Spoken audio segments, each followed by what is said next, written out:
What's going on, guys? Today we have a little update. I'm gonna upgrade some of the parts and replace some.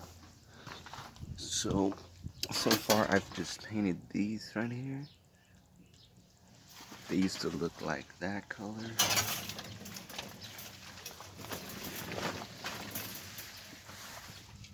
And I'm gonna do these next. So I got them taped up. The other ones I can take off and I paint them, but these I can't take off. I have to take off all kinds of stuff. So it's gonna be like that. See, this is where I painted the other ones. I didn't paint them on top of my bike. And I got some stuff. And this is the paint I used.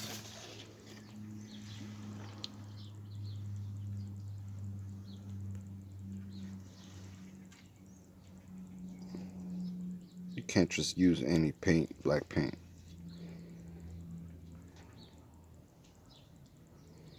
Okay. Here's the skew.